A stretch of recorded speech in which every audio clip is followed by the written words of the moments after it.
Monitoring my internal channels at the Daily Bugle and Daily Planet, I'm here to bring you the biggest news stories in comic books this week. And of course, my name is Ben, the Ridiculous Riddick, and,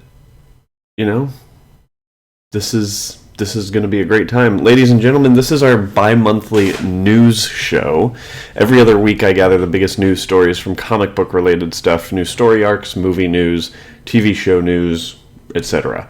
This week, in lieu of the news, though, I thought it would be beneficial to discuss Captain America: Civil War. Most importantly, I want to tell you about the characters in the movie, but from the comics.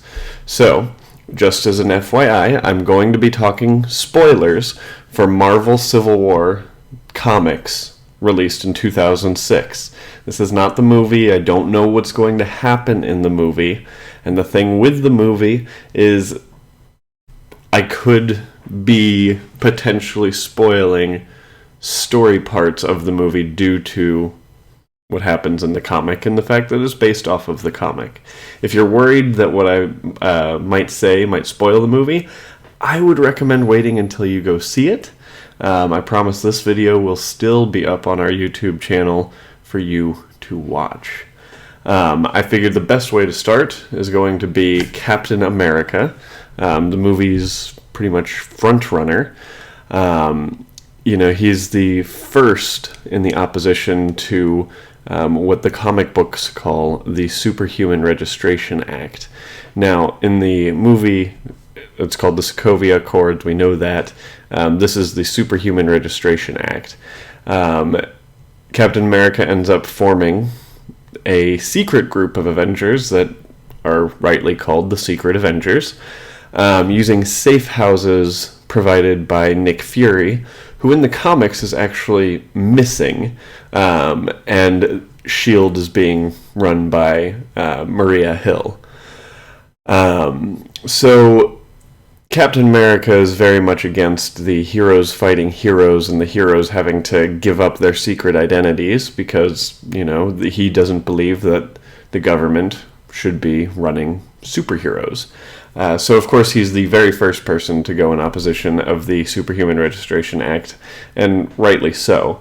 Now, he does eventually surrender to Iron Man at the end of the comic due to the fact that he is essentially presented with an ultimatum of, you're either going to have to kill me, says Tony Stark, or, we're going to continue this. And Captain America decides at this point that it's just a wiser move to surrender. This surrender, unfortunately, leads to him being imprisoned at S.H.I.E.L.D., and when he's being moved, he's with Sharon Carter, and he gets assassinated by Crossbones, who is Brock Rumlow. You guys might remember him from The Winter Soldier. He is, that one guy who has the building essentially collapse on top of him. Let's move on to the next character. We've got Iron Man. Iron Man's going to be the main opposition in the comic. He is the first person to go in pro-registration for the Superhuman Registration Act. As a matter of fact, before the events of Civil War, he tried creating kind of an Avengers Illuminati that included kind of the greatest minds of the Avengers. We're talking Reed Richards, Doctor Strange, Black Panther, Namor of Atlantis, and a bunch of characters along those lines. Professor Xavier was one of them, and these are truly the greatest minds of the Marvel Universe, and Tony essentially is trying to create this group to help stop big disasters from happening, to make sure that everyone is kind of on the same page, because in the comic book world there are many different superhero teams and they're often not fighting with each other against great things. And the reason he wants to start this Illuminati group is essentially because of a Skrull invasion that happens in the comics. Unfortunately, there are a bunch of people who are very much against being in the Illuminati group, but in a second meeting with the leftovers of the group, Tony foresees a registration, and he foresees this because he thinks his intellect is high enough that he's essentially able to look into the future, not in a supernatural kind of way, but he talks about how that's what makes him a successful inventor. He can anticipate what people are going to need before they even know that they need it. And Reed Richards agrees that he is also one of those kinds of people, and they have foreseen this registration happening due to some kind of massive event that he doesn't know what it's going to be, but it's going to be some of the young superheroes and some kind of disaster. And sure enough, this group of young heroes that is on a TV show, it's like a reality show for superheroes, end up accidentally blowing up an entire neighborhood, including a school where about 300 children die, and that's kind of what starts the domino effect of the Superhuman Registration Act. Now, Tony actually ends up partnering to create a prison for anti-registration. I'll talk to you a little bit more about that prison a little closer to the end when we talk about the Fantastic Four. At the end of Civil War, in the comic books, Tony Stark actually becomes the director of S.H.I.E.L.D., and that's pretty much Iron Man. Some of those are kind of the two big players. They're going to have the most information coming out of them, and it's going to be really interesting to see what the movie does in order to kind of combat the differences that we're going to have to see. Falcon, Sam, the guy who's always with Captain America, essentially at this point, especially after Winter Soldier, is Captain America's first partner in his secret Avengers. And I mean, let's be honest, he's going to be following around Captain America like a puppy. So I can't imagine that we're going to see a whole lot of differences from him. This is where the list kind of starts to get interesting, though, because now we're going to start talking about people like Black Widow. Now, Black Widow is asked to be on the pro-registration Avengers, but in the comics, you don't really see her much at all. It's not until after Captain America is captured that you see that she's run a few missions with these Avengers and things like that, but she doesn't play an integral role in the Civil War. But of course, Black Widow is a huge character in the movie, so we'll see what kind of things they give her. Now, Scarlet Witch in the comics, we really don't know where she is during the Civil War. Civil War kind of happens very shortly after the events of House of M, which is pretty much the fault of Scarlet Witch and her ability to manipulate reality around her. And at the end of House of M, she says those three words that kind of changed the Marvel Universe for a really long time, and those are the no more mutants. So of course she made a lot of people angry. The events of her reality changing ended up killing a few people, including Hawkeye, who is completely absent in Civil War. You actually end up finding out that Scarlet Witch was working on resurrecting Hawkeye during the events of Civil War, but after that she completely loses her memory of what happened to her, and we don't see her for a long time.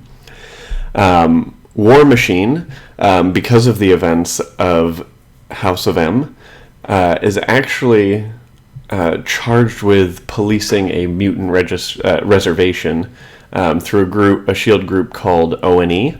And the reason this mutant reservation exists is because a mutant caused such a drastic world change at the end of House of M. What ends up happening really is a group of mutants escape, including Cyclops, Angel, and some of the X-Men in general, and War Machine is tasked with finding them. So he's not really part of the the Civil War proper as much as he is with finding the X-Men. Winter Soldier, very, very small role in the comics. I believe there's one issue that he is in the entirety of the Civil War run, which isn't necessarily a bad thing, but he seems to have a much more integral role in the movie, and it's going to be really interesting to see how they shape the movie around Winter Soldier. Vision is another victim of Scarlet Witch in House of M. So, believe it or not, the present Vision is no more in the comic book version. The Vision that they have in the comics is actually a Vision from the future, using kind of a sentient suit to live there. And in the comics, he is actually anti-registration. In the movie, he's seen fighting on the side of pro-registration, but in the comics, he is very anti-registration and fighting with Captain America. Now, let's talk about the two characters that I am most excited to see in the movie, and that's Black Panther. He's one of them. Throughout the Civil War in the comics, he actually remains very neutral. He stays in Wakanda, in Africa, and he actually ends up... The first issue of Black Panther during the Civil War era is his wedding with Storm of the X-Men, which is a huge, huge event because it's the first mutant, the first prominent mutant and prominent human marriage in the Marvel Universe. And of course, Storm and T'Challa, they're very close friends with a lot of people in the superhero community, so Wakanda becomes kind of a neutral ground during the Civil War. And, people from both sides are invited. There's Spider-Man's there, Captain America ends up there, and Iron Man end up there. They get into a huge argument with T'Challa because T'Challa is trying to convince them both to stop fighting, and they end up both leaving, which it's disheartening, especially when they're such close friends with Storm and T'Challa, and it's just not a fun wedding and in that part. T'Challa was also one of the original people that Iron Man wanted in his Illuminati group, but he was the very first one to absolutely and adamantly disagree with what Tony was trying to do. And that kind of brings us to my favorite character, Spider-Man. Spider-Man is easily the pinnacle of the character who keeps his secret identity at all times. The Fantastic Four, everyone knows who the Fantastic Four are. Tony Stark and Iron Man, they didn't know for sure that Iron Man was Tony Stark. They thought it was a bodyguard of Stark. Captain Rogers, he was very well known as Captain America, but Spider-Man has always done a really good job at keeping his secret identity a secret. And at the very beginning of it, or actually not even at the beginning, before the Civil War breaks out and any of this registration stuff breaks out, Tony hires Peter Parker at Stark Industries. Now, Peter Parker is an older Peter Parker. He's not like 15, 16 anymore. He's easily in his mid to late 20s at the point that Civil War occurs. Tony makes him a new Spider-Man suit. It's essentially the Iron Spider. He gets a lot of great things out of it. And then when the events of Stamford happen, Tony tells Peter that he needs to come out, or he's not going to be able to work with him anymore. After talking with Mary Jane and Aunt May, who both know that he's Spider-Man at this point, they do decide that he should come out, and he does at the White House, and very promptly gets a lot of attention. He gets fired from the Daily Bugle. All sorts of crazy stuff starts to happen from this point on. Eventually, he discovers what is going on. He doesn't like fighting against his friends. He discovers what's going on in the background. He discovers that Tony Stark is kind of co-creating an interdimensional prison with Reed Richards of the Fantastic Four to keep any of the anti-registration superhumans, because they don't feel like there's a good prison that could actually hold them, so they create a prison in a separate dimension that no one can get to. Kind of sounds a little shady. Very concentration camp-like. If Hitler could get to a different dimension, I'm sure that's exactly where he would have gone. He also... There are events that happen with a Thor robot that S.H.I.E.L.D. creates. He ends up actually killing heroes, and that doesn't sit well with Peter. So he ends up leaving Iron Man and going to fight the anti-registration goons. Now, at the end of this, the way that he gets his... if I remember correctly, the way that he gets his secret identity secret again is through Doctor Strange, which I'm interested to see if Doctor Strange is going to play into this at all. And that's kind of the SpiderMan part of it all. The Fantastic Four, this is, the superheroes' family. It's very interesting to see kind of what happens here. Very quickly after the events of Stamford, where all those children died, Torch gets beat up outside of a club by a bunch of regular people because they're mad at anyone who has superpowers. So he actually ends up in the hospital for a majority of the first half of the Civil War.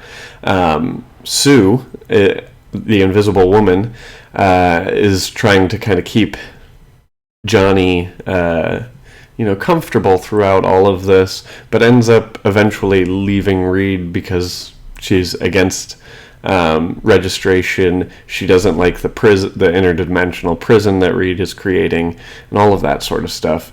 It creates a huge rift in the Fantastic Four. Even the Thing, Ben Grimm, he gets really upset by casualties that happen during the Civil War, and not just casualties of the superhuman variety, but because of all these superheroes fighting each other, it's regular people that are getting stuck in the crossfire and dying, and the Thing decides, I'm just leaving, and I'm not coming back.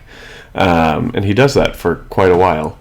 And that's kind of the big groups in Captain America Civil War, or the Marvel Civil War comics that I wanted to talk about.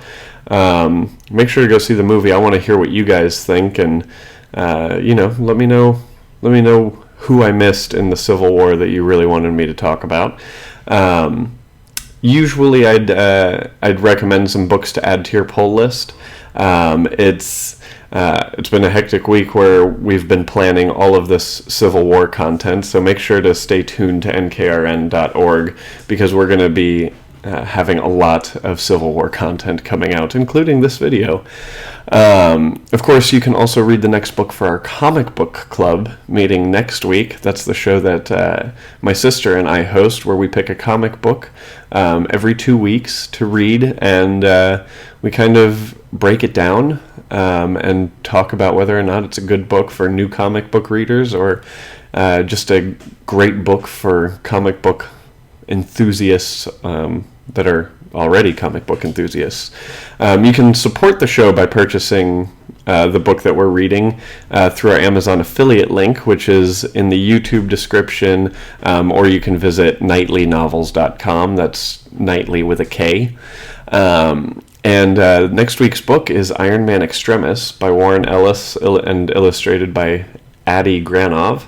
And guys, This has been another issue of the Nightly Novels Bugle. I host this show every 2 weeks on New Comic Book Day, which is Wednesday. Join my sister and I as we host our bi-monthly Nightly Novels Comic Book Club, which is next week. And, of course, this is a Nerdy Nights Network show. For more content, visit www.nkrn.org or our YouTube channel at nkrn.org/YouTube. Nerdy Nights Radio, our nerdy talk show, is live on Twitch every Monday at 7:30 Pacific at nkrn.org/Twitch. Let's Play podcast, where you're actually going to see some episodes of Mike and I playing Lego Avengers this week. You're going to see some episodes of Sam and Mike playing the new Star Fox. And of course, you're going to be seeing episodes of me playing my very first Final Fantasy game ever. Mike is taking me through Final Fantasy VII, and that show goes live every Tuesday, Thursday, and Saturday. Thank you, everyone, for joining us. Don't ever let anyone tell you can't get your nose out of a book. Don't let them tell you that getting into comics is too difficult. Go out there and read, and until next time, Excelsior.